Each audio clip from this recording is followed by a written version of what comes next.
ცენტრალური საარჩევნო კომისია არცელებს განცხადებას, რომ ახალქალაქის საოლქო საარჩევნო კომისიის შენობაში ამავე კომისიის წევრებმა მედიან ეფარიძემ, ნინო ფხაკაძემ და ბლოკ ბიძინა ივანიშვილი ქართული ოცნების წარმომადგენელმა ბეჟან გუნავამ საოლქო კომისიის თავმჯდომარეს ჰასმიკ მარანგოზიანს ფიზიკური შეურაცხყოფა მიაყენეს. კოალიცია ქართული ოცნების წევრების ინფორმაციით ინციდენტის პროვოცირება თავად მარანგოზიანმა მოახდინა, როგორც ისინი აცხადებენ, ამის დამადასტურებელი ვიდეო მასალა უახლოეს მომავალში სამართალ დამცველებს გადაეცემათ.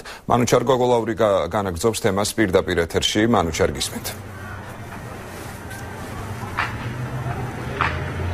კოალიცია ქართული ოცნების ახალქალაქის შტაბის წევრებსა და საარჩევნო კომისიის თავმჯდომარების სიტყვიერი და ფიზიკური დაპირისპირება მოხდა. დღეს ჩვენ შევეცადეთ გაგვერკვია თუ რა მოხდა სინამდვილეში და მივაკითხეთ საარჩევნო კომისიის თავმჯდომარეს მარგაროზიანს, მაგრამ მან ჩვენთან საუბარი ერთადერთი მიზეზის გამო, რომ ჩვენ ჯერჯერობით არ გაგვაჩნია აკრედიტაცია ცენტრალურ საარჩევნო კომისიაში, ხოლო რაც შეეხება კოალიციის წევრებს, ისინი აცხადებენ, რომ კონფლიქტის პროვოცირება ზუსტად თავმჯდომარემ გამოიწვია. ჩვენ ახლა შეიძლება მოვისმინოთ მათი კომენტარი. განცხადება იწვევს ჩვენს გავკვირვებას, იმიტომ რომ მათ ათსკი უცდიათ გადამოწმებინათ მეორე მხარესთან, ანუ ჩვენთან საქმის ვითარება, რეალურად რა მოხდა.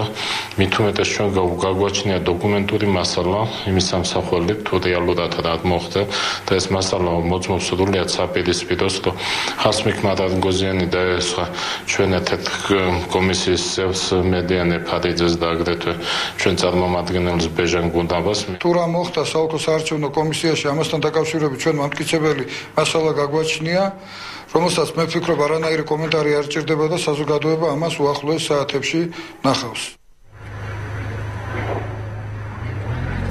კოალიციის წევრების განცხადებით მათ გააჩნიათ ვიდეო მასალა. პირდაპირ ეთერში ახალქალაქიდან ჩვენი კორესპონდენტი მანუჩარ გოგოლაური საუბრობდა.